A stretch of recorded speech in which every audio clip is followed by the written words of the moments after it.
Introducing Royal Caribbean's newest ship, Icon of the Seas, the ultimate family vacation. The ultimate 6 slides, 8 neighborhoods, 0 compromise vacation. The ultimate never done that, can't wait to do it vacation. The ultimate chillin' by a different pool every day of the week vacation. This is the Icon of Vacations. Icon of the Seas, arriving in 2024. Book today. Come seek the Royal Caribbean. Ships Registry, Bahamas.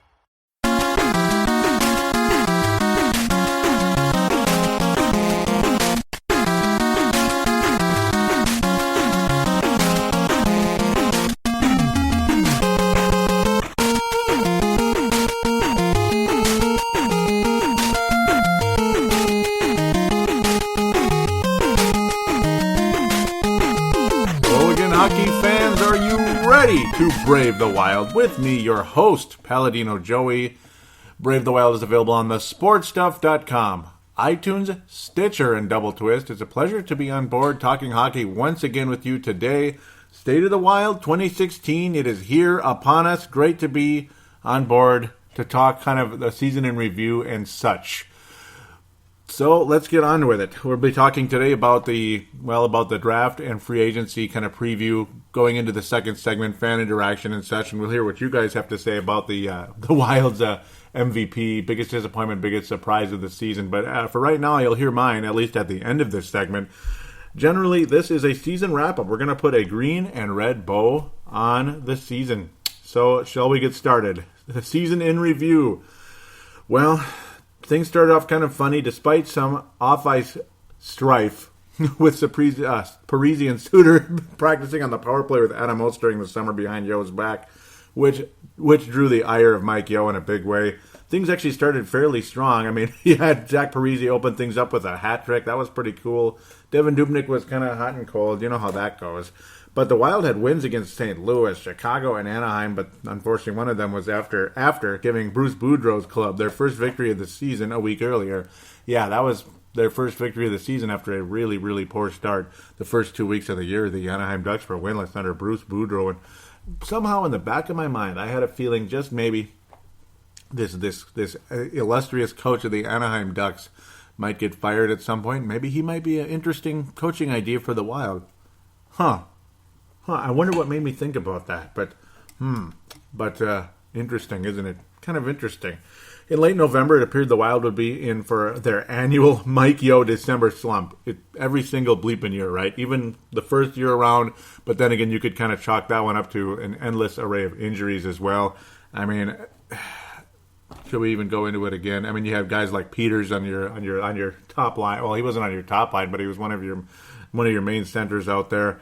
I'm beginning to forget some of the names in that one. I mean, Kyle Brodziak was your top-line center. Yeah, he had a career year, 44 points and everything, but he wasn't supposed to be that guy. I mean, of course you're going to get points. I mean, Jim Dowd had 40-some point seasons as well because he was the top-line center on the Wild back in the day because they didn't really have any centers at the time.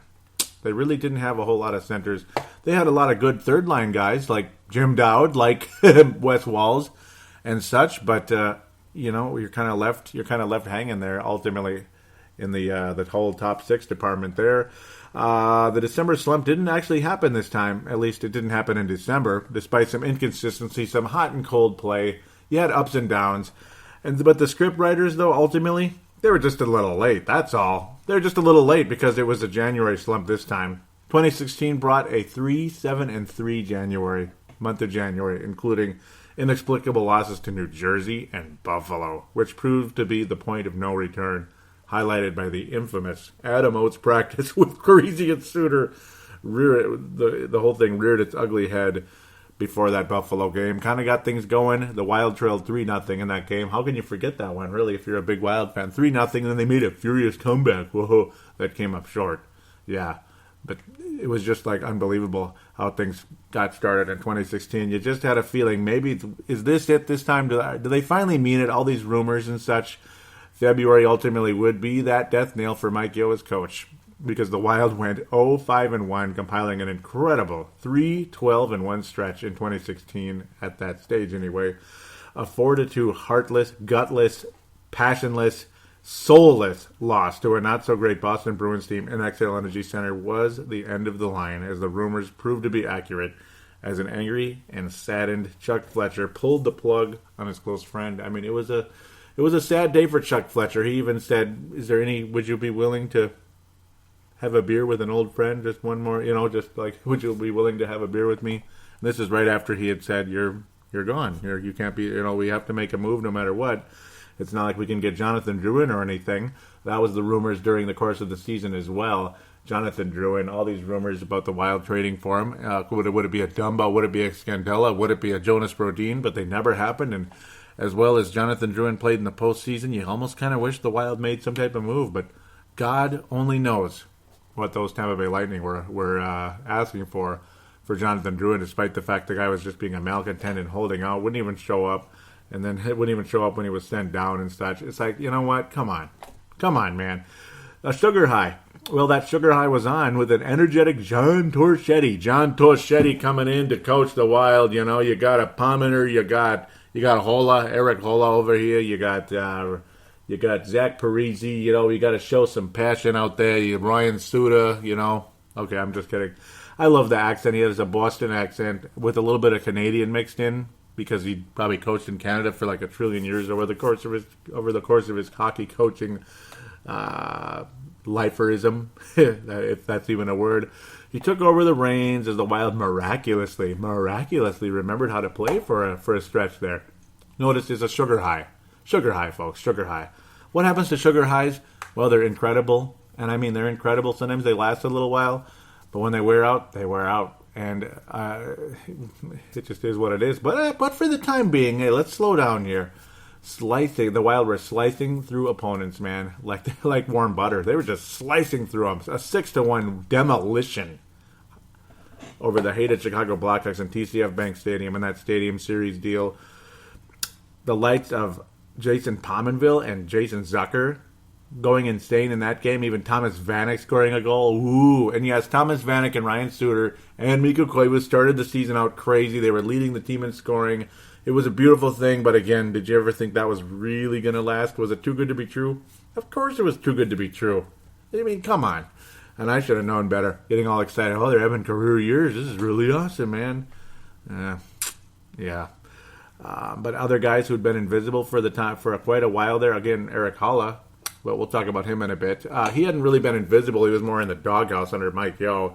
Nino Niederreiter had been invisible for the longest time. Really, really picked up the pace in a huge way under Torchetti. Was valuable in that game as well, and many others during that stretch. The Wild ultimately would finish February 5-3 under Torchetti, despite there was a 4-game win streak there. There was a losing streak ultimately at the end there. It was kind of annoying. Like, what the hell? Really? But 5-3 in February under the Torch. 15-11-1 overall under the Torch, including a miserable finish to the season as the inconsistency returned. Ryan Suter had his issues with the second coach of the season. His second coach of the season, as Torchetti called him out for not going for the block in that Dallas series, and it ended up costing the Wild in a big way. And, of course, Ryan Suter couldn't even mention John Torchetti's name at all, and just acted like, it's up to the management. Like, if he thinks John Torchetti should get a chance of being the head coach of the team, well, it's up to the management, not me. Yeah. Kind of as if you're like asking one of your hated coworkers, do you think they should be hired on? Like maybe they're a temp and you don't like them very much, that type of thing. Yeah, I've kind of been there actually, but sorry, maybe I'm not. I don't want to be too much like Ryan Suter though. The Wild ultimately lost the Dallas series in 6. Horrible start to it. The Wild played a lot better, and then they went 8 bleep, but couldn't win Game 6 at home. It was kind of depressing. It was a shame. Just couldn't handle the comeback. Couldn't complete the comeback. It was a beautiful thing at the time, but a lot like the sugar high under the Torch, it just didn't last. It just wasn't meant to be. Unfortunately, John Torchetti ultimately was a candidate for the job, and then they had Randy Carlyle, all that. We talked about that a couple of episodes ago. 2 episodes ago. It seems like a lot longer because it's been a while, ultimately into kind of a gap in between episodes. But Wild ultimately luck out when there we go again. I hate when I say that Bruce Boudreau deal. It's Bruce Boudreau. It's not that hard to pronounce. It's just that they're similar and you can screw it up really easy. Bruce Boudreau ultimately getting fired by the Anaheim Ducks because they just could not win that 7th game against the Nashville Predators, and doggone it, despite missing the Stanley Cup final last season and maybe winning the Stanley Cup final last season with the Anaheim Ducks, just wasn't enough, baby. You just can't lose a 7-game series to the Nashville Predators. You're out of here, bub. And the Wild hired him within a week, and it was a beautiful thing. It's like, oh my God, there it is. That little foreshadowing I had at the beginning of the season. I wonder if this guy is going to be available at the end of the year? Wouldn't that be, or sometime during the season? Would the Wild make a move, fire Mike Yeo and hire the Boudreau? Well, they made a move, and it wasn't during the season. They fired Yeo during the season, but Boudreau ended up making that amazing comeback, and the Ducks still won their division. I just can't even believe the Ducks won their division, despite such an unbelievably horrible start. They couldn't score a goal for their life, and then they started kicking everyone's butt, including the Wild later on in the season. That's the way things went. Wild getting very fortunate there. Of course, we know the hirings and of the coaches and certain guys moving on and such. You also had another highlight that I don't have written down, ultimately, well, low light during the season, where you know, if things weren't bad enough, ultimately you had Daryl Sador ultimately get nailed with a DUI. It just kind of like summed up the season, just all over the place, and just one bad news thing after another. He had that to deal with as well. Very, very sad, ultimately, for him. Was able to come back and continue coaching during the season, but now he will not return. Luckily, he's replaced by Scott Stevens, so that should not be any type of a downgrade, in my humble opinion. Player highlights and lowlights during the season. Certain individual guys. Charlie Coyle went through an incredible stretch during the season where it appeared he would definitely be the leading scorer for the Wild in the goal department, maybe even the points. I thought there was a point in the season where I thought it would be absolutely insane, just total BS, if he didn't get 30 goals for the year. And it was literally right at that point. He never scored another goal again in the regular season. He would only get one single goal in the playoffs, including a single assist against the Dallas Stars. But not a single goal again starting at the beginning of March. I just cannot believe that. And to this day, that remains a mystery for me, why Charlie Coyle just completely fell off the map. And under a coach that apparently really, really had so many other players playing at a high level that were struggling under Mike Yeo beforehand, and also other players in the Iowa Wild. Guys like Gustav Olsson really picking it up down there under Torchetti. Really starting to show some signs. Then, of course, the son of a gun can't stay healthy, which is really annoying. But Charlie Coyle making some incredible progress during the season. It's just unfortunate how it just kind of stopped. It just stopped. And I don't know what the hell happened there. Very strange. I don't know if it was some kind of nagging injury that took place, or what the deal was, that he hurt his hand or something like that. Something you can't really see, because they're wearing gloves and they don't talk about it, that type of thing. Could it have been something like that, or some kind of like ankle injury? Who knows? But Charlie Coyle just, I don't know, just no goals the rest of the way. Several weeks, no goals, but luckily got one single goal in that Dallas series, and it was a nice, important one. A guy that really did pick things up under John Torchetti, and it was after a pretty interesting pep talk from the Torch, saying that this guy could be an amazing player if he does this, but he said to Eric Hulla, be an amazing player if you do this, and this. And Hulla, always in the doghouse under Mike Yeo, 2 years ago, looked so promising, looked so good under the against the Chicago Blackhawks and the Colorado Avalanche. Really looked like another Mikael Granlund, who also was incredibly strong in that Colorado series and good in the Chicago series. Hulla was the most valuable player of that postseason, a lot of us would have said at the time. And it sounded weird. I mean, the 7th round pick and this and that. Wow, that's pretty amazing. And then he just completely vanished off the face of the earth the next season. Mike Yeo just, again, throwing him in the doghouse, and the kind of same bullcrap this year with a little bit of signs of improvement. You could see something going on. But ultimately, Hulla just took off. He finished with a career high of 34 points, 23 of them, including 10 goals, took place in February and March alone. But don't forget, Torchetti didn't take over until February 15th. Tells you something. It really does. Incredible. I mean, he was the best player on the team the rest of the way there, at least for the most part. Zucker, non-existent all season. I mean, I don't even know who he is. And he could go to the Las Vegas Black Knights as far as the rest of us are concerned, couldn't he? Just an incredible struggle. 71 games, only 13 goals, 23 points in the season. Sounds like one of those expansion type of guys, doesn't he? He really does. Like, oh, okay, let's give him a shot. This young guy didn't do so much here. He had a little promise there. Kind of like the type of guys the Wild picked up when they were an expansion team. He just kind of seems like that kind of guy at this stage, and that may end up where he's going. Scandella only 21 points on the year. Had the death of his father, and that's one of the things out there. Matt Dumba finished with 26 points on the season in 81 games, able to stay healthy, 10 goals, 16 assists. Dumba showing a lot of promise. Had some strong stretches, quiet stretches, strong stretches, quiet stretches. A streaky guy, ultimately, as far as I'm concerned. Vanek was streaky as well, but really strong early in the year. He had like 20-some points in November, ended up finishing with 41, and ultimately, the good news is when he went up with only 71 games in the season, yeah, he had some injuries here and there, but ultimately he was finally scratched. Like somebody finally had the nuts to scratch this son of a biscuit, including into the postseason, as Thomas Vanek shows no life, no nothing out there. Even again, a very strong start and showing signs that he could score goals at big times and such, but just no energy, no speed, nothing. Just too slow, doesn't fit in. If you really want to succeed out there, you need some speed. And that was the Wild's vision, ultimately, under Chuck Fletcher. Pittsburgh Penguins, he was the assistant GM of the Pittsburgh Penguins. How did the Penguins defeat the San Jose Sharks? Well, they were faster than them, for one. They were getting to the puck quicker. Thomas Vanek does not get to the puck quicker. In fact, he's often, like, holding the bag, you know? Just not cool. Not cool at all.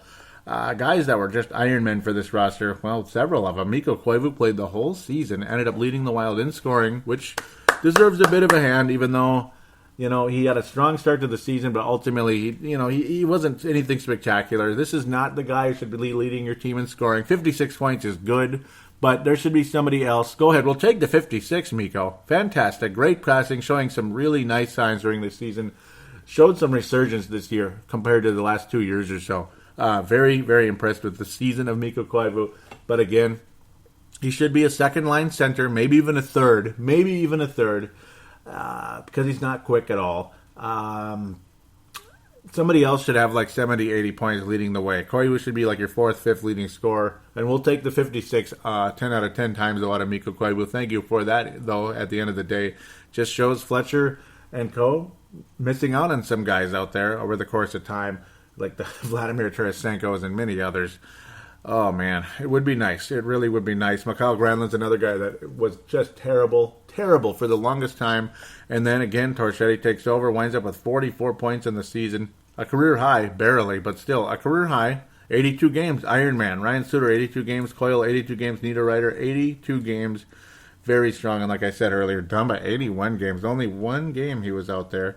He was out of the lineup. Very strong overall. So a lot of guys staying healthy and other guys not. Parisi with issues during the course of the season. Again, a back issue that's definitely reared its ugly head. We didn't even see him in the playoffs. That was a heartbreaker. Ended up leading the team in goal scoring because Coyle completely stopped scoring, and Vanek ended up... no, not Vanek. Just Coyle was second place. Well, I'm looking at his assists. That's funny. But Vanek is a hell of a passer. I'm not going to deny that. He makes some beautiful passes. But Parisi, strong when he was available, had multiple hat tricks during the season. But again, the bad attitude and, of course, the back injury. It does show you why he struggled as mightily as he did for a long time in the middle part of the season, right around when Mr. Mike Yeo got fired and the team was just, horrendous. 3-12-1. I mean, you can't do that. You just can't do that and expect to go anywhere. Garbage.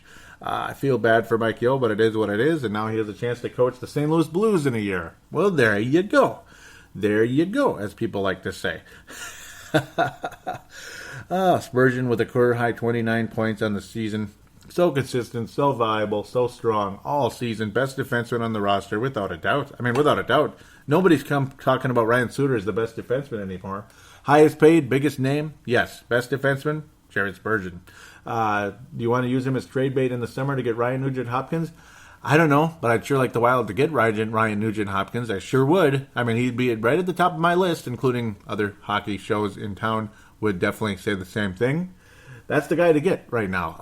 But again, that's previewing segment number 2. We're going to talk about the Nugent-Hopkins and others, including the draft picks that the Wild were able to get in the 2016 draft. Very cool, very nice, very fun. Talk about that later. Another thing, we saw Mike Riley, one of the defensemen of the future that can help, that can help give the Wild, ability to make a trade, some chips in a trade. Maybe you trade Mike Riley, or obviously he replaces, he can take on the ice time of a Matt Dumba, of a Marco Scandella, of a Jonas Brodin, whoever you make the move on. I'm in agreement with a lot of the local guys, including Mr. Lou Nanny, that do not want to trade Jonas Brodin. Only 7 points in the season. Like, non-existent. I don't know why his point totals are down, because he's been a 20-point guy. 20 points isn't dominant, but it's solid.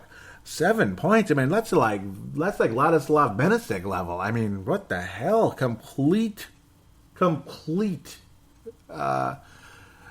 invisibility on the offensive side from Jonas Brodin. I mean, I remember when he scored a goal in the playoffs, they couldn't believe it. Oh my God, Jonas Brodin just scored. It's like a miracle. Wow. Chris Porter, the a twin of Chris Porter too, our buddy that we had a huge shout out for in the last episode. Chris Porter was okay out there. But Ryan Carter's a better player. Stuff like that. I mean, I'm bouncing all over the place. I apologize. But I don't even know what I'm getting to anymore. I'm driving myself crazy. But yeah, Jonas Brodin is the type of guy you don't really want to trade, because he's still, you think he's got the better future than a Mike Riley or such, or even a even a Dumba. I mean, he's a legitimate defense, and I do think his point totals will come up under Bruce Boudreau, or should I just say Boudreau? Maybe I should just say under Boudreau. Then I could stop screwing that up, right? That'd be nice. But yeah, there you go. Off-season stuff. Who else do we talk about? We'll talk about Jason Zucker. No, I just talked about him. Just terrible. Had a few minor flashes here and there with that speed and such, but overall, no confidence. Couldn't even hang on to that bleeping puck about 90% of the time. Just imagine him in the Stanley Cup Finals against the Pittsburgh Penguins. Oh, I'm sure he'd be really lighting up the lamps in that one. He wouldn't even see the puck. It would be gone. It'd be gone.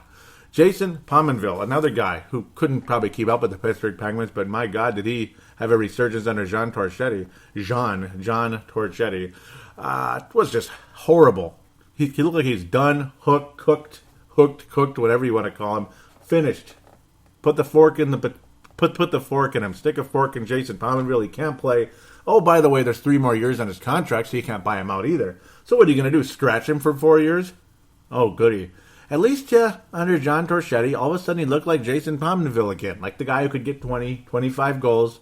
Maybe not 30, but 20 to 25 goals. He looked like that guy again. It was pretty cool. Thing of beauty. Even led the Wild in scoring in the postseason. Wow. Yeah, he led the Wild in scoring in the postseason. 7, yeah, just let that sink in. 7 points, 4 goals, 3 assists for Jason Pominville. The good Jason, I guess, at this point. He's back to being the good Jason of the two, which is kind of funny. Not that long ago, you'd have thought he's the bad Jason, but he's the good one. So there you go. It's really cool, really exciting, ultimately, for the Wild in that category. Nice resurgence. He was great in the Chicago Blackhawks game, and he was really strong. Had a concussion at one point, but then came back. And after just kind of getting it back together again, Jason Pominville ended up getting his bearings and was really, really, really good out there after that. Really good in the postseason. Very valuable. Koivu had the best postseason of his career. 5 points, 3 goals, including the huge Game 5 winner in overtime in Dallas. A huge one. But can we count on him in the future, really? I don't know. He finally had a good postseason. It took him most of his career to get there. I don't know why. I mean, I don't understand why this kind of thing happens as much as it does. But Koivu ultimately finally looked like a valuable, really valuable guy again out there like he did earlier in his career. But that was back when the Wild weren't making the playoffs, or the son of a gun was out with some type of injury, be it a freak injury because somebody broke his leg, or why am I forgetting the guy's name on Vancouver that did it? But yeah, it was a very nasty slash with a stick, of course, or just other injuries over the course of other seasons in the past. Doesn't really matter now, other than you just couldn't count on him regardless. Could he stay healthy, or was he consistent? It was always up and down with Koivu. Just bipolar play out there. Not ripping anybody that may have bipolar issues. Wouldn't be very nice, would it? Oh man, no, it really wouldn't actually. Fontaine, not sure. Carter, not sure what's going to happen with those guys. Carter, I wouldn't mind keeping. A lot of people like him. 7 goals, 12 points overall in 60 games. Not bad for such very limited ice time. Jared Stoll, happy trails. Can't play. Too slow. Jared Slow. I mean, Jared Stahl, Jared Slow, whatever. He's done. Will you see Gustav Willison show up for the Wild? Will you see Brett Bulmer? I don't think Brett Bulmer's ever going to be in the NHL. Tyler Grayovac, hopefully he emerges. Zach Dalp, who even got some ice time in the playoffs, had a goal very late in the season. The final 2 games, Zach bleeping Dalp scored a goal against the Sharks. Nate Prosser signed through next season. Oh, boy, 53 games, 3 assists. There's your Ladislav Benesic right there. Yay, Ladislav Benesic. Do you remember that name, guys? Do you remember? Yeah, he never scored ever, ever. I don't know. I mean, and it's not like you have to score or anything. He's a defenseman for one, but at the same time, I don't know. I mean, he's not even that great of a defenseman either. He's just an average defenseman. A little grit here and there, which you appreciate. Seems to always get in a fight when he does play, which is kind of funny. But I don't know. You think you can do a little better. I mean, God bless him. He's from Elk River. God bless him. I don't hate you at all, Nate Prosser. And there was even a time I thought he was one of the positive little surprises on the roster. But now, I don't know. The expectations are higher, and they've been higher. So, I'm a little irritated with that. So, shall we jump into the Brave the Wild yearly awards and demerits? It is time. Shall we do the drum roll? Shall we do a drum roll? Maybe, I really need to get a soundbite for that.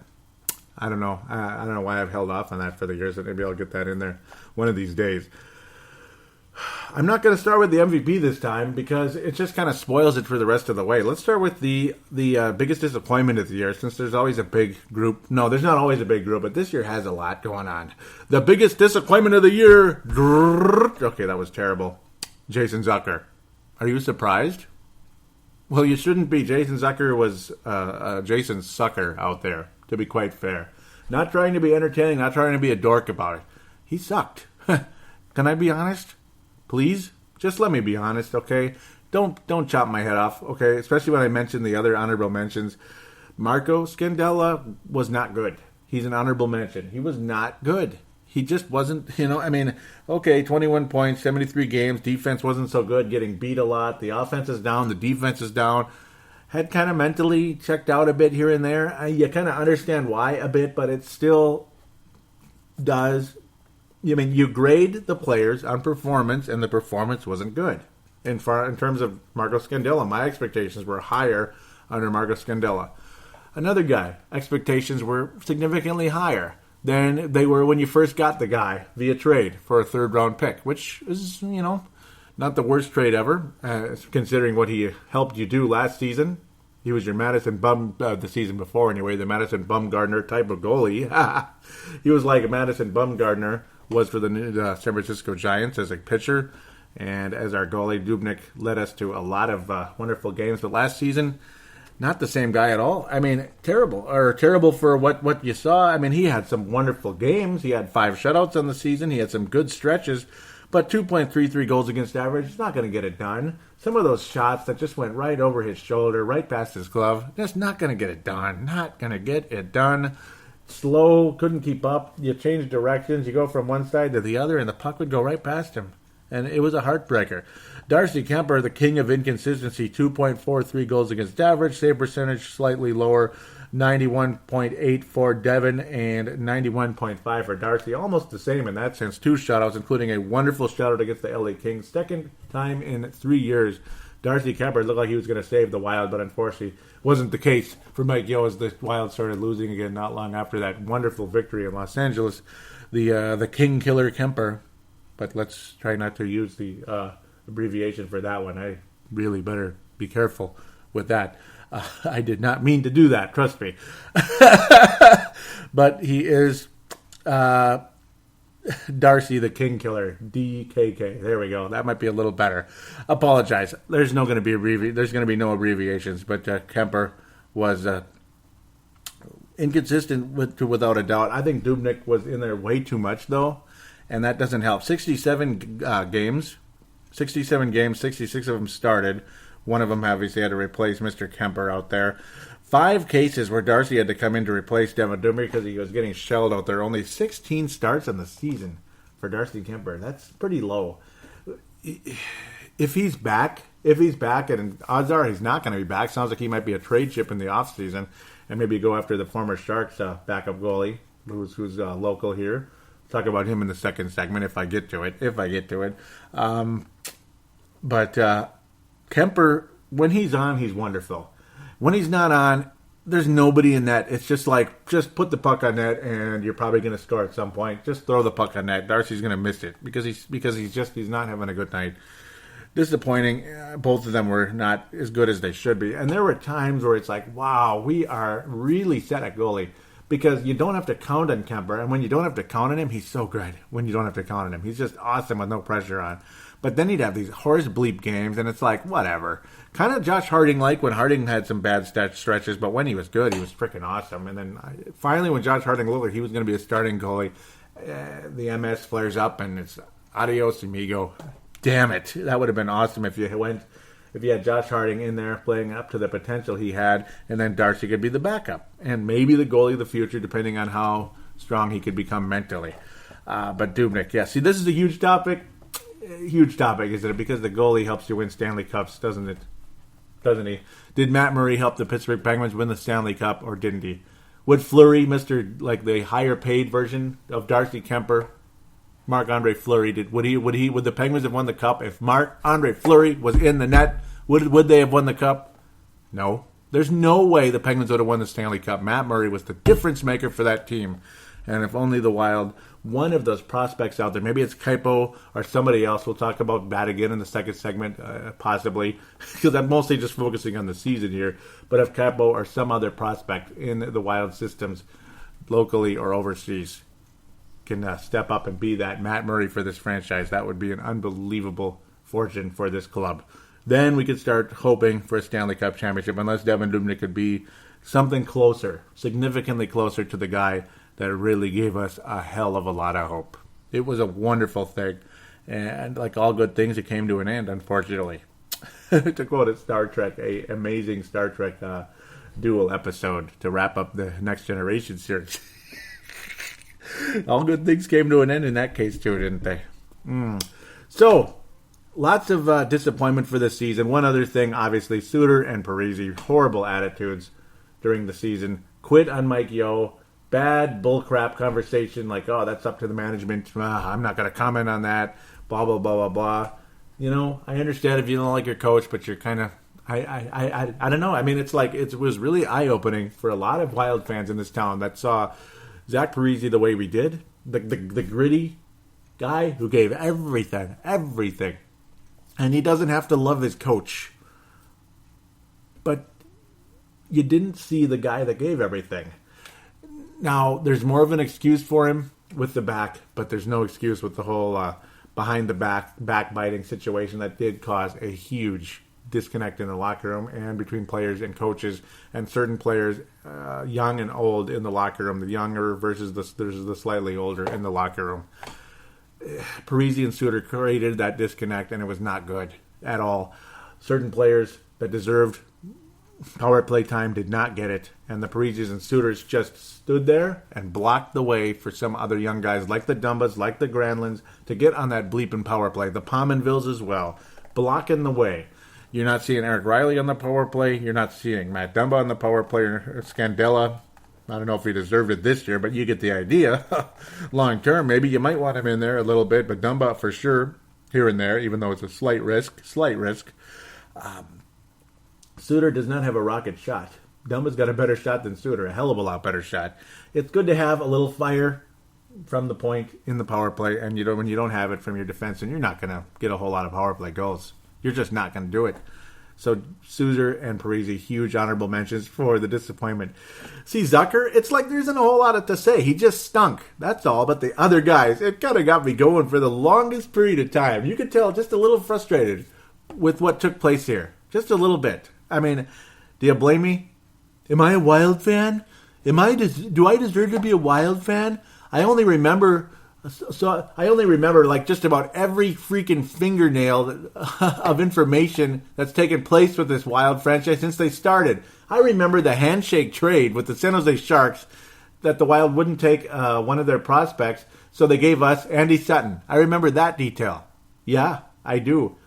I don't remember every single name in terms of like some of the players we didn't get from the Sharks. I don't remember that because that's kind of, I don't even know if the player went on to succeed or not. That's a detail maybe I wish I somehow saved that in my memory banks, but you get the idea. So yes, I'm a Wild fan, okay? I'm a Wild fan. I remember Eric Wrights very well. I remember, I do, the guy who sat in that in the Houston Aeros for the longest time. I was so excited to finally have him come up to the Wild along with Clayton Stoner. Watched him forever down there, kept track of him. They're finally up at the Wild, and they only stuck around for only a year. Stoner having a much stronger career, though, so far with the Anaheim Ducks, and even including joined in with the Mike Yeo trashing. It's like Zenon Konopka. Konopka ended up being right, even though we all made fun of him here in town, locally. Yo's gotta go. Yo's gotta go. Biggest surprise. So we get on to the next topic here. Oh, whew, this is a fun show, man. I'm having a blast. How are you? How are you doing? How are you doing? Please tell your friends about this show, okay? Give all of your hockey fans, get this show, State of the Wild 2016. Get this to your friends out there that love the Wild and love the NHL. Please pass this on to your friends. I'm telling you, this is a worthwhile show to listen to. I'm telling you, particularly this episode. I mean, this is just so much fun. The surprise for the season. Well, should I give the honorable mention first? The honorable mention will go first. That's Yeo finally being fired. It was a surprise. They finally had the balls to do it. You never thought they were going to do it. The way it was going, it's like, he always kind of comes through miraculously, and what a miracle. We're back, ready to roll again. But they finally did it on Feb 13. It was a bad luck day for Mike Yeo. But ultimately, the surprise, the guy who emerged so beautifully. You knew the kid had talent, but when the right coach came in and told him what to do, and the kid listened, look at him. Look at Eric Holla. Look at Eric Holla, former Gopher, 7th round pick, amazing season, beautiful, wonderful, positive surprise for this team. And I gotta hope and pray and believe that under Mr. Boudreau, Mr. Holla will continue to succeed and continue to develop. Might even be a second-line center at some point in his career, but he'll make a hell of a third-liner, won't he? Penalty kill as well. Penalty kill, maybe even tiny stretches on the power play if his scoring continues to rise up. But he is definitely a penalty kill type of center at the bare minimum on those special teams. Maybe he could get you that little short-handed, a little shorty, because he did get one earlier in the season, didn't he? Yes, he did. So, the MVP, the most valuable player, the guy who was the most consistent, the guy who was the strongest overall player, the guy you don't hear about all the time. You hear his name regularly, but you don't put stars next to his name. You don't put all-star next to his name. You don't put huge, giant contracts, even though he got a generous contract. A generously good player on this roster. Because he's so consistent, so valuable, and a guy, you trade him away only if it was a huge, like a haul. And that guy, the most valuable player for the 2015, 2016 Minnesota Wild, is Edmonton, Alberta native defenseman Jared Spurgeon. He was the most valuable player for the Minnesota Wild, according to the Brave the Wild show and your host, Paladino Joey Awajian right here. Jared Spurgeon was the most valuable player on this team because when he was missing for that minor 5-game stretch, the Wild took a SHIT on themselves. Pardon my French. They lost all 4 games in April, and they lost the last game of March. The last game, they went 0 for 5 in that series. He was missing so bad, that series of games anyway. He was missing so horrendously from this roster. I mean, it's like you're crying out to Jared Spurgeon, please come back. Please come back, Jared. We need you so much. And he came back, and the Wild were in better standing. They didn't win in the postseason, but then again, they did succeed, and he was valuable. He scored along the way in the postseason, helped the Wild, but not only with the scoring, but more importantly, defensively as well. He can score. He had 29 points on the season, but his defense was outstanding as well. The most valuable player for the Minnesota Wild is Edmonton, Alberta native Jared Spurgeon. Is he a future Edmonton Oiler? Who knows? That was the rumor for Ryan Nugent-Hopkins, but we'll see what happens. I don't know. I don't know if the Wild can give him up. And you can't trade Ryan Suter. One final thing. I'm going to wrap this up real quick. One final note. I'm going to wrap it up with this minor rant, I guess. locally, you hear on shows about how, you have to, when the expansion draft comes up, you got to protect certain players and leave other players available just because. And okay, Jason Zucker, there you go. There's your Las Vegas Black Knight, if that's their name, and I hope it is.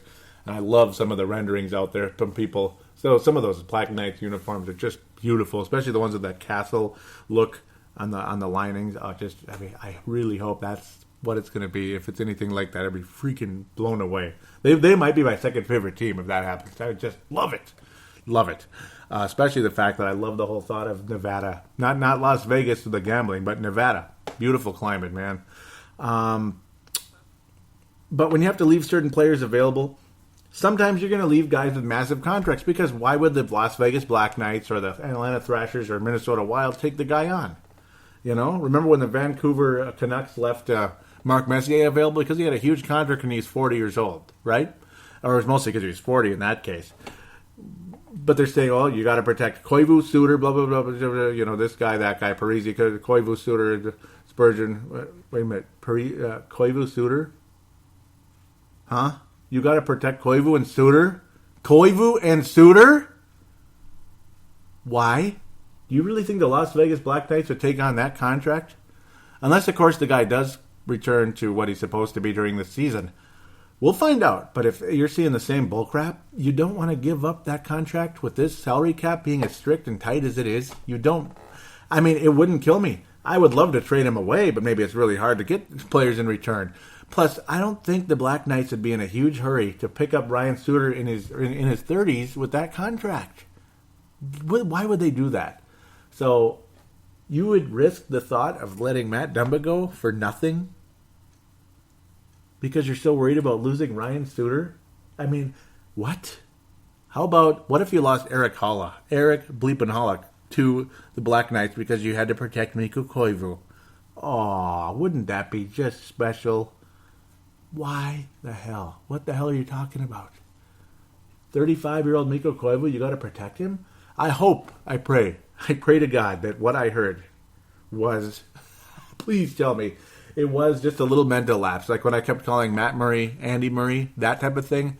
Please tell me that just popped out, because sometimes names pop out and you don't mean it, and it's too late. The show's been posted, and you didn't correct yourself. It's too late, and you didn't mean it. You're like, oh, crap. Oh, my God. Please tell me that's what happened.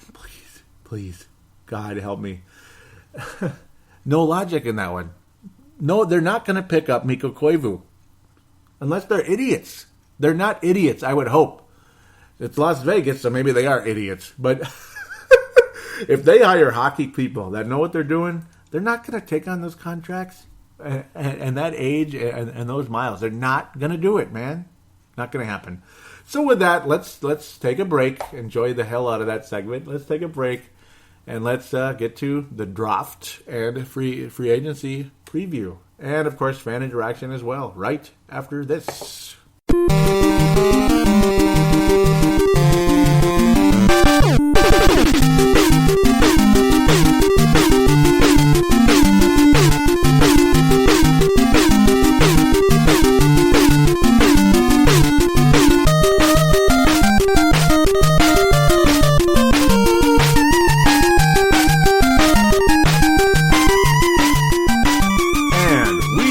Here on Brave the Wild. We're going to talk about the draft a bit, and then very briefly talk about free agency and such, and get to your comments on the Facebook page for Brave the Wild.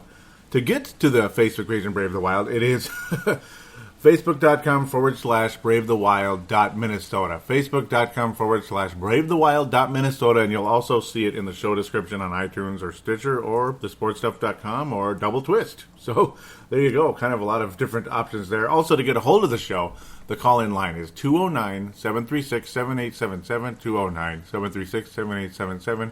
And for those of you outside of the United States, you're more than welcome to call or to submit to make an audio submission with your smartphone. Use the free voice recorder that's on every smartphone probably that exists on the planet these days. And email it to paladinolive@yahoo.com. paladinolive@yahoo.com. All that information is in the show description. So, sorry, I had to get that out.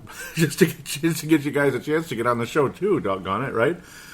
Well, with the 50th pick in the NHL draft, with Kiefer Bellows available, I'm all excited. Boston Bruins pass on him. The Minnesota Wild take Luke Kunin. Luke Kunin. All right, so no Kiefer Bellows. That's unfortunate in that sense, though. Luke Kunin is a goal scorer, just like Kiefer Bellows. I mean, I was a fan of the guy coming in. I've been thinking about him, coming into this draft. It would have been really cool to have Brian's son in here, and he's a goal scorer just like his father was for the North Stars years ago. Lots of fun. But here we are with Luke Kunin, who's already played for the Badgers for one season. He's 18 years old. He played as a freshman at 17, and he's already got 1 year of college under his belt, so his eligibility to come to the Minnesota Wild will be pretty exciting in a way. Or could you say eligibility, his timing to come to the Wild could be sooner than some other prospects just going into their freshman year. So even if he goes all the way to senior year, that's 3 years from now, not 4. You get the idea. Maybe he just plays his sophomore year and comes like Alex Tuck, who is now a member of the Iowa Wild, which we talked about on a previous show, of course. He's now on the Iowa Wild at the bare minimum, and he'll have a chance to make the Minnesota Wild. Very cool, very exciting that we have another wave coming in anyway to the Iowa Wild at this point. You need to fill the cupboards. The cupboards were bare. So you have 4 draft picks in this draft. You have no second rounder, no third rounder, no fifth rounder, no sixth rounder, but you have 2 seventh rounders, and you do have that fourth rounder. Yeah, well, at least you have the 15th overall pick. Out of Chesterfield, Missouri. That's a real hockey hotbed, huh? Chesterfield, Missouri. But Luke Kunin does have that natural knack to score, and that's the exciting part. 19 goals for the University of Wisconsin, who were terrible last year, but you do have Tony Granato coming in to be the coach, and they're very excited about that in the University of Wisconsin. They've been terrible the past couple of years, but hey, we'll give him a pass on this one, I suppose. As a freshman, Mr. Kunin, young Mr. Kunin, in 34 games had 32 points, 19 of them goals. All the way, except for maybe back at St. Louis AAA Blues under 16, he had 68 points. That was way back in 2012-13. Yeah, way back in the day, right? He had 68 points in 34 games way back then. But just saying, that's the only time. I guess the next year too, with the U.S. NTDP juniors. That's the only other time he had less goals than assists in a season. The under 18 the under 18 U.S. national team, 27 goals, 15 assists in 2014-15. Similar for the juniors situation. He was the captain, by the way, on all these teams. USA under 18 captain for that team, captain for the juniors. Very exciting, very cool. But he had 10 goals, only 4 assists in 20 games at the same time during these juniors and such. Then he goes to Wisconsin, 19 goals, 13 assists. Okay, yeah, I'm kind of bouncing back and forth. 34 penalty minutes as well with Wisconsin. Pretty, an aggressive player. Ultimately, I'm going to cite the eliteprospects.com for some of the information here. In fact, most of it, we'll say. Nobody's a draft hockey expert because you can never really expect what's going to happen. The top 3 picks, there's a good chance somebody's going to live up to the hype, be a big time player in the league. After that, it's a crapshoot in the NHL. You could have the 10th pick in the draft, and they could never play a game in the NHL. They could be AJ Thielen at the 4th overall pick. Maybe I shouldn't talk about that, but you get the idea. You could be Kalesa, I believe was his name. I see that he's so forgettable. Columbus Blue Jackets, 1 pick after Marian Gaborik way back in 2000. I often refer back to him. Just think about the Columbus Blue Jackets there. And he was actually, that Kalesa was projected to come to the Wild. Think about that. But the Islanders took Rick DiPietro and messed up the draft dominoes, luckily for us. And we were able to get Gaborik with the 3rd pick. How he turned out much later is up to you how you feel about that. But but Kalesa was a mediocre defenseman. Nick Schultz ability to us old school Wild fans to go back to the beginning. Nick Schultz, 15-point kind of guy. Meh. Just a mediocre, slightly above average, an above average defender. Virtually no offense, even though in juniors he had 55-point seasons down there. But just saying how the draft is a complete crapshoot, and Kalesa was that. You have guys like Zach Parise going 17th, which isn't that low, but it's lower. And he's Zach Parise. See, and this guy right here kind of reminds you of Zach Parise a bit. Ultimately, he's 5'11", just a gritty son of a gun. Captain, kind of everywhere he goes, he's the captain of the team. They call him a center. Others call him a winger. So ultimately, we hope he'll be a center. That would be great. We could really use a center of the future here. The Wild are dying for that. Alex Tuck is a winger as well, left winger. So we hope for the best here. This guy here is more of a right winger if he's not a center. Ultimately, EliteProspects.com says he's a highly intelligent and offensively gifted forward, has a keen eye for scoring opportunities, and has shown flashes of elite-level finishing capability. Works hard and isn't afraid to battle for puck possession. Good hands and puck skills, and has a really accurate release on his shot. Needs to work on his explosiveness. Ultimately, something's going crazy here. Sorry. Wow, I love pop-ups when you're trying to read. That's really nice. Yes, staying in motion with the play and strength behind his shot. All in all, a gifted offensive force with the potential to blossom into a highlight reel player. Well, that's extremely high praise. You don't usually see that too often in Wild draft picks. You hear that he's good with this and he's not good with that, but he's got the talent to score and he's got this and that. But when you hear elite level ability and this and that, see, there you go. Somebody who's really good at something, not somebody who's just kind of decent at something. That's where it gets annoying at times, is when somebody's just decent at something. You know, they're decent at everything, basically. Mikko Koivu's decent at everything. He's a good passer, he's good defense, good this, good that, but is he elite? An elite scorer, elite passer? I wouldn't say he's elite at anything. So this guy could be an elite scorer, which is obviously the crutch of the Minnesota Wild since day one. Just simply score goals. Put the puck in the net. That is the object of the game of hockey, and it's nice to have a guy who's more of a finisher than just a giver. It's nice to have givers, you know. It's nice to be giving. It's so generous and everything. But let's have a guy who's a little bit more willing to harvest that grain rather than just water it. You know what I mean? To end my little anecdotes here, in the fourth round, the Minnesota Wild take a guy by the name of Brandon Duhaime, who can play both wing positions. Yes, more of a physical type of guy. Not the largest guy ever, but big enough. 6 foot, 198, 106th overall. And he's going to Providence. Remember that team. 2015 national champion, Providence. So there he goes. He's going to Providence freshman year now at this stage. This guy was... Where's his birth date? Doggone it. Oh, yeah, he's the same age as... Well, he's slightly older, actually, believe it or not, than Luke Kunin. That's kind of funny. He's actually a year older. Well, not really a year older, like a couple months older. Both of these guys born in 97. This guy's from Parkland, Florida. So, God bless America. It's almost July 4th. So, there you go. God bless America. Back-to-back Americans here. He played for the Tri-City Storm. That's the most recent statistics in the USHL. And the Chicago Steel. Gotta love that. These are junior-level hockeys. Merit Centennials and such. Looks like more of a giver than a taker, so to speak. Penalty minutes and such. More of a physical guy, and that's kind of what you're probably looking for. Meat and potatoes, grind it out, kind of in the fourth round, and hope for the best. Maybe the guy excels, becomes the next Todd Bertuzzi, minus the hit from behind or something, that type of stuff. Hopefully we can avoid that part, but ultimately, definitely not as big as Jordan Greenway, but kind of similar in a sense where he really racks up the assists. I mean, with the Merit Centennials, I like that name, the BCHL. It's only 6 goals, 19 assists in 53 games, 10 goals, 22 assists for the Chicago Steel, and then he evened things out 5-5 with the Tri-City Storm, and there you go. And he performed pretty well in the postseason there, 4 goals, 4 assists with the Tri-City Storm in 11 playoff games. Not bad there, young man, not bad. Keep it up.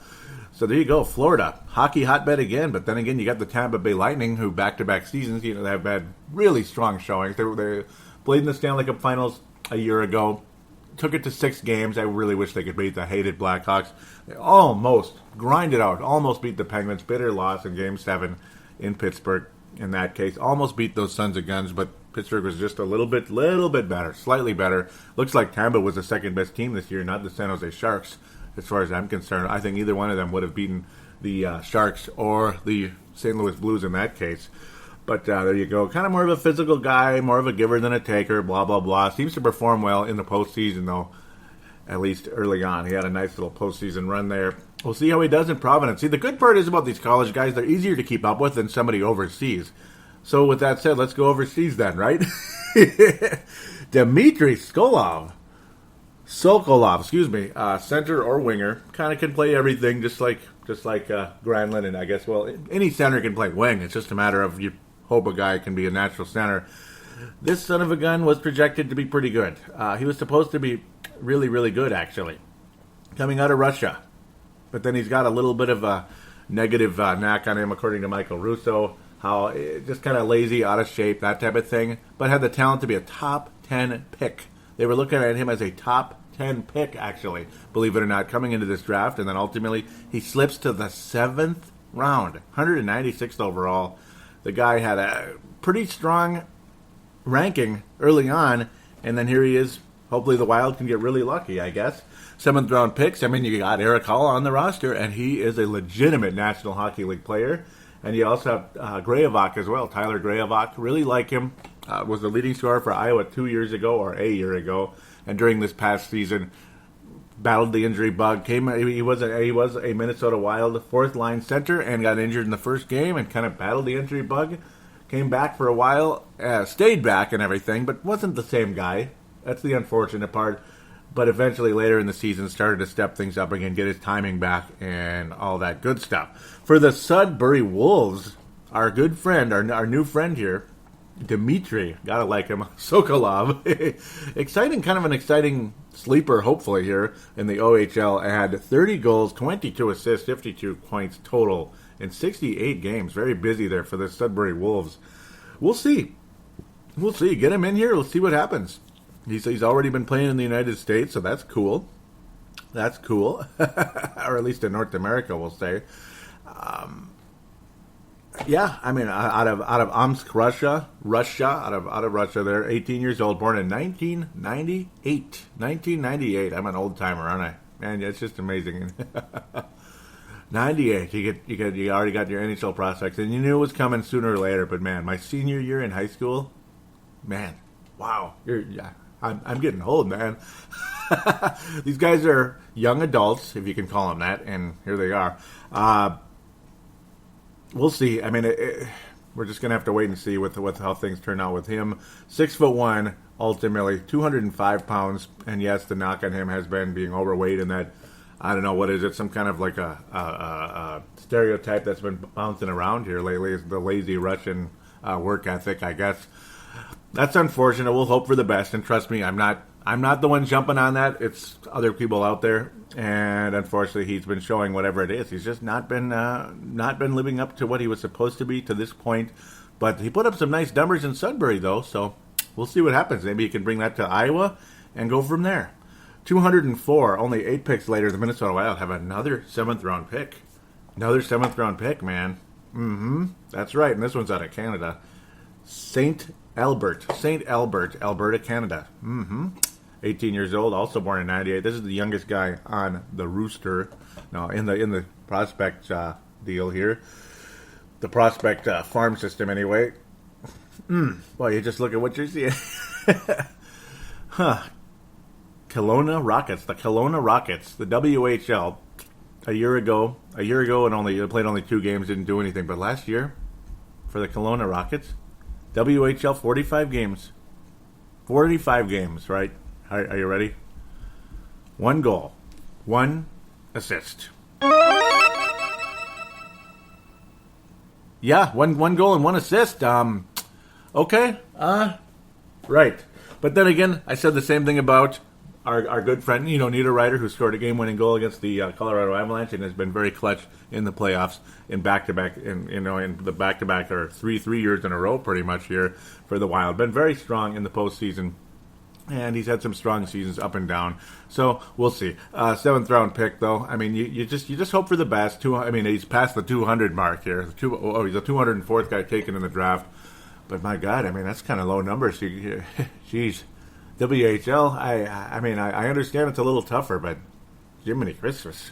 That's kind of low. But you know what? It happens. We'll just see what happens there. I don't have a whole lot to say otherwise. It just is what it is. It's not a whole lot to work with, though. That's the frustrating part.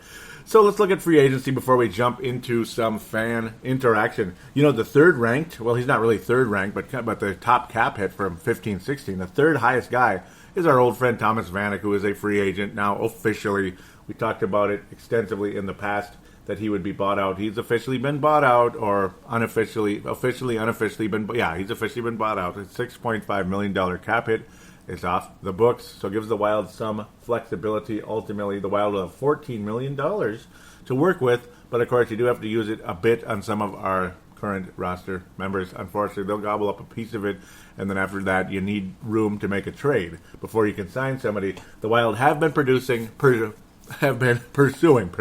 yeah. Ryan Nugent-Hopkins, RNH, who's also been brought up on the message boards by our buddies over there in Australia. We'll get to them in a minute. And Michael Russo also kind of has rebuffed the whole idea of, like, let's not go crazy with Ryan Nugent-Hopkins. People call him like the the beyond the pond and beyond the pod, who both don't need a shout out from me. They don't need my help. I need their help though. Please give Brave the Wild a shout out if you could, right? Brandon Molesky. Oh, Pat Micheletti. Yep, Nate Miller. But Nate Miller's not on the podcast. But man, that's a competition. What the hell am I doing? I'm just burying myself, aren't I? But listen to both, man. Come on, enjoy your hockey fix. No, don't you dare leave Brave the Wild. What was I even getting to? They've been talking about Ryan Nugent-Hopkins as a number one center, and Michael Russo does not think he is a number one center. That it's like he'll get 40, 50 points and get hurt. And that sounds a lot like some of the other guys that have been on the roster for the Wild pretty much since day one. Koivu and Granlund to date. Granlund has never really gotten to that 60-point mark. Koivu did have a 70-point season about 8 years ago. Yeah. The one year he finally stayed healthy or stayed consistent for a bit. He was pretty damn good about 8 years ago, but that's not Mikko Koivu now. I don't know why this garbage keeps... It's like too many issues. I don't know. It wasn't happening before. It's starting to piss me off a little bit. I think it's that thing. Yeah, I'm going to get rid of it. But ultimately... yeah, I mean, I like Ryan Nugent-Hopkins. I personally would like to pursue him, but again, yeah, if it's it's a situation where Edmonton's just asking way too much, that it's like, that might be what the holdup is, as we've waited post-draft and nothing has happened. No trades have happened, and it's a salary cap barely going up, all that, which is frustrating to most people at this stage, unfortunately, right now. It just is what it is, as we like to say in the business, ultimately, when it comes to that. So, I mean, you look at all the other free agents, it's like the defensive side. I mean, I can't believe how old Brian Campbell is already. 37 years old. He was the highest guy over there. Mattias Olin is still around. That's the guy that broke Koivu's leg years ago. 39 years old. Campbell's 37. Guys like that. Lots of old defensemen. I mean, you got Willie Mitchell even on here, 39 years old. Dan Boyle, 39 years old. God, it just goes on. And yes, the Wild aren't really looking at signing a defenseman at this stage. Marek Zidlicki, 39. My God, you're going to see a lot of guys retire, I think, this year on the defensive side, unfortunately. But you'll hopefully have a nice new wave of players coming in. Corbinian Holzer, huh? Uh-oh, on Anaheim. Holzer, that sounds like Mike Holzer, doesn't it? Well, we'll leave that alone. Ultimately, that's on the defensive side. Back on the offensive side, where we like to be, ultimately. Thomas Vanek, ooh, he's third, isn't he? Are we proud to think of Thomas Vanek as the third ultimate defenseman when it comes to the third, like, highest salary when it comes to forwards at this stage? You have you have Lucic available. I mean, I don't know if the Wild will pursue him or not. Milan Lucic, I almost called him Bryman. Steven Stamkos, not going to happen, obviously, so I'm not even thinking about it. Eric Stahl, not going to happen. Too expensive. And, well, it just, the Rangers will probably keep him. A guy that a lot of us have been looking at as a possible fourth line type of guy that'll help the Wild. Gosh, he got a pretty high cap hit, though, Sam Gagner. Hopefully we can come down from that. I mean, $4.8 million for Sam Gagner? Huh. That's the guy he hopefully can bring in, though, to be a fourth-line help for the Wild. 16 points on the season, 8 goals, 8 assists. $4.8 million. Rutu out there. Wow, that's an older guy, 33, a little bit. RJ Umberger, another one, possible fourth-line type of guy. Definitely have to come down from his salary that he had before, and yeah, I think he knows that. Andrew Ladd is a guy the Wild maybe will pursue, a 46-point guy the past season with Chicago. Ultimately started with Winnipeg, 25 goal, 21 assists season. Louis Eriksson is another one, 30 years old as well. Do you want to overpay, though, for a 30-year-old, ultimately? And then they drop off. David Backes is a guy that's a huge possibility in that area, where he's not only going to want a decent amount of money, he's going to want term. Can we get a hometown discount out of David Backes? I'm not sure. And you look at his numbers, it's just Mikko Koivu, really. I mean, and he wasn't that good in the playoffs. In fact, I barely even knew he was there. Did you notice David Backes in the playoffs that much? No. It was more like the Browners and such guys like that out there. So, I don't know. I really don't know what to say ultimately in that one. Let's get Alex Tanguay. He's 36 now. I remember we were after him years ago. I don't know, kind of old now. I'm not really worried about that unless he wants to be on the bottom lines. He's got to be better than Jarrett Stoll, though. Bottom line, all these fourth liners have got to be better than Jarrett Stoll. It was like he was on the fourth line, what 3/4 of the season, and he got like 3 goals and like 3 assists. Yay, and his defense wasn't that good either. I mean, he was okay. He was physical to a point, but he was nothing special. Ultimately, for the Wild. Didn't really impress anybody. Steve Ott's available. Go get him. Go get him, baby. I don't know. I don't know if he'll be in the league much longer. We'll just have to wait and see with that one. Darren Helm is a guy that has been mentioned out of Detroit. We'll see what happens. $2.1 million last season with Detroit. 13 goals and 13 assists. So they're good fourth liner numbers. 29 years old. These are all these names brought up. We'll see. Chris Stewart's available too. Maybe. I mean, you know what? Third, fourth liner for a reasonable salary. Why not? You don't have to give up a second-round pick for him this time. Oh, wait. Maybe I won't go there, but maybe we don't have to, though. Kyle Oposto, his money's going to go way up. Yeah, I mean, it's like, I'm afraid to even mention him. He's going to want a ton of money. I mean, the hometown discount thing, I don't know. You can't really count on that happening. He's 28. That's the good part. He's not 32. So you got a 4-year difference there versus a lot of the other free agents. Even a 2-year difference in the 30-year-old guys. Yeah, I mean, I know it's like beyond, it's like preschool math. But it's not the math that counts. It's the years. Even when you're buying a car and such. Some of these guys, when they get to 30 years old, they tend to drop off a lot, and I mean a lot. You might be good in certain areas, you might last in certain areas. In other areas, there's a big drop off. Be it defensively, be it speed, be it skating, be it whatever it is. Just some of them, they just drop off. Skating is a big thing ultimately where guys drop off. Thomas Vanek, he never was a spectacular skater, but it's like, oh boy, he really dropped off in a lot of ways, even though he had some magical moments. Jason Pominville, same thing, and we're still stuck with him for 3 more seasons.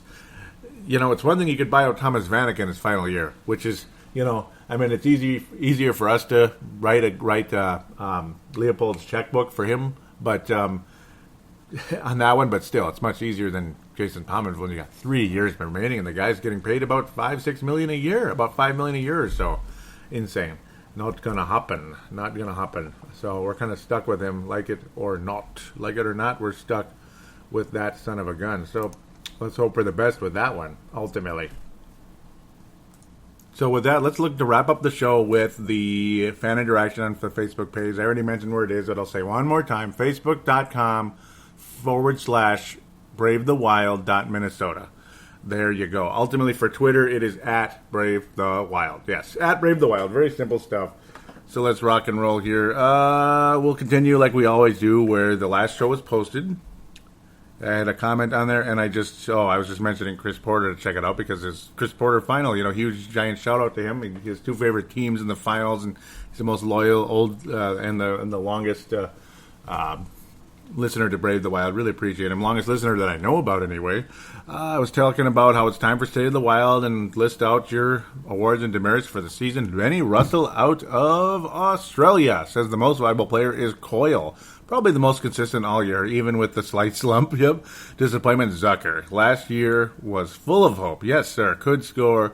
This year just seemed out of place a little, getting frustrated and couldn't get the puck in the net. And it seemed like any defense knows his game plan, speed, and closed gaps, and gave him very little space. Yeah, because when it's like a straight line speed, it's easier to defend. Yeah, Wes Walls talked about that extensively. That's why Mike Modano never really blew up, did he? He never had a 100-point season once. And I remember back in the day when the North Stars were still here, and Mike Modano was the franchise player and all that, they're like, oh, is this the year Mike Modano's going to get a 100-point season? And he never did. Look at his numbers, folks. That's why when I talk about Mike Modano as a number 1 overall pick, is he really as great as he is, and he's a leading scorer in the history of American hockey players and all that. You wish Parise could catch him, but I don't know. I don't know if he's going to stay healthy long enough for that, but we'll see. But the leading scorer in the history of American NHLers and all that, But was he ever really like a number one pick? Crosby, Malkin, was he ever like that? Does Connor McDavid is probably going to have a better career than Mike Modano? I'm sorry, he probably is, isn't he? Wouldn't you say? Alex Ovechkin, God bless him. You might drive him. He might drive you crazy and such in the playoffs, but he puts up numbers that are insane. Mario Lemieux, Gretzky, simple ones there. Those are a little different, but they were number one overall picks. You can't argue with that. Did Mike Modano live up to number one overall pick? I don't think so. But I guess he's the best player from that draft, that type of thing. I guess he was the number one overall pick from that draft, but he's not the classic number one overall pick, and you wish he was. Damn it. You wish the North Stars could have gotten that super-duper star who could get 100-point seasons and such. There's multiple guys in the NHL that can do it. Even Patrick Kane can do it now. Patrick Kane is, I think, a better player than Mike Modano was in his day. So there I go. I'm probably going to offend everybody listening. But then again, Mike Modano only played a couple years with the North Stars, didn't he? So I don't know. Patrick Kane is probably a better... whatever. Let's just move on. I'm going to drive everybody crazy. Surprise that we actually made the playoffs, even though I don't think we should have from our January play and last 7 games of the year. Yeah, we sucked so bad at the end, too. Glad we didn't sign Torch and got new assistant coaches. A fresh look, I think, will help us. Yeah, I agree, Benny, and really, it's been really a pleasure meeting Benny during the course of this season. I think he kind of jumped in semi-late in the year, I believe, but just saying, it's nice, so nice to have involvement from those of you out there, and it's cool to know there's Australians listening to this show. There's another one also out there. I don't think he posted at this point, but really been really a pleasure to meet Benny. Really cool guy, and keep posting. Please never stop. Please never stop posting on Brave the Wild. I call in sometime if you can too. I mean, you're more than welcome to do that with the whole audio submission that I talked about earlier. NHL salary cap set at $73 million for 2016-17, only $1.5 million up from 15-16. Got a comment on there from Benny Russell, says better than down, I suppose. And yeah, I mean, it's at least it didn't go down. The NBA is going way too high though, and you know what's going to happen there. It'd be like like if the NHL did that, it'd be like David Backes just signed for $18 million a year. So it's okay. We got all this extra cap space, so $18 million a year for David Backes. That's real smart, real freaking smart. That's what it would be. Because we're $50 million under the cap, so whatever. That's what people think. Don't do that. I'm afraid that the NBA is gonna. I'm afraid you're going to be hearing about some ridiculous contracts in the NBA, and you're going to be hearing about yet another lockout. And unfortunately, the NHL seems to to be very well acquainted with lockouts as well. The last several collective bargaining agreements, they never seem to come to the agreement before it's time to, walk away from the table and be dicks about it for 6 months. Woohoo! The Wild bought out Thomas Vanek. Nobody comment on that, but people clicked like. David Patterson and others. David Patterson's been nice meeting him as well. Doesn't say much, but nice guy out there. I think you listen to it. And hello, David. Nice to meet you as well this past year. Really been a pleasure. Brave the Wild is... Do you realize this? Brave the Wild is going to turn 8 years old this August. As weird as that sounds, 8 years of Brave the Wild. Isn't that strange? And how this show's kind of had some in and out moments and such. And yet here it is, episode number 125. It's had some stretches where there weren't shows that often, but I'm trying to be much, much better about it. That's why I'm recording State of the Wild right now at the end of June. I mean, it's like, why not? Last year I was decent about it, got it out in July. That's not too bad. Or other years I'd like, oh yeah, I better get to State of the Wild and do the season preview in the same week, like September, October, like November. Ridiculous, isn't it? I posted about Mr. Ryan Nugent-Hopkins, mostly likes there. Yep, likes at 90. Yeah, like a good number of people saw it. Tom Krause and others liking it. Nigel Ritchie and Chance Kostick. There you go, brother-in-law from my brother. Brother-in-law from my brother in terms of my brother married his sister, not something else. So there you go. Visitor post. Anything new from the visitor posts? No. But thanks to those of you that have done it over the course of time. Please do post as much as you can. Those of you out there that do listen to the show and are willing to, please give a nice positive ratings on iTunes for Brave the Wild. I'm begging you here. Please help me out. Would be greatly appreciated. Then again, I do believe I did get one from Australia recently. I think. I don't remember. I know Vince did a while ago. I know he did a while ago for Brave the Wild. I should check right now. And yeah, I know this is on the fly. It might be kind of gorilla a little bit, so I apologize if it's a little bit gorilla recording here, but it is what it is. I swear I saw something. I know Vince did a while ago, and I greatly appreciate it because he's also from Australia. Extremely, just one of my best buddies out there, man. I mean, just love that guy. And I mean that sincerely when I say one of my best friends. I mean that sincerely. Like, he could live here, he could live there. It doesn't matter. Like legitimately one of my better friends. Let's see if I can get something to pop up here. I got to click first because what I hate about iTunes, in order to view reviews from other countries, you have to like switch your iTunes to that country. That is ridiculous. Why can't it just show Vince Germano or whoever, Australia, Jacques Lemaire, Canada? Why can't it show that? I know but it's just Dean Barr, which is Vince Germano. He says Joey tells it like it is. Cool show. Won't find a more passionate Wild fan anywhere. I never actually officially read this on the air. He posted this a while ago. I thought there was another one, but nope, not yet. So those out, please do help me out. It'd be greatly appreciated. And you Americans out there, please help me out as well. Doggone it, I need some love out there. There were a few trolls a couple years ago. They just made made the ratings look crappy, and it pissed me off. And it would piss you off too. So don't blame me there for getting mad. So let's just wrap things up here. I don't know where the Canadians are. Damn it, help me out, guys, please. It's come on, give me some love. Okay, I'm not that desperate. Trust me, I'm not. But it's a great help. It just encourages other listeners to listen to the show. Help out on Stitcher as well. Thanks again for listening. Tell your friends about the show. It's always nice as well. Post on the Facebook page. Tweet me. I'd brave the wild and all that good stuff. Thank you again so much for everything. It's been a pleasure to do this show, and we'll be back probably not too long from now, maybe in a couple weeks or so, to talk about free agency, because it's going to get real interesting in the next 2 to 3 weeks here.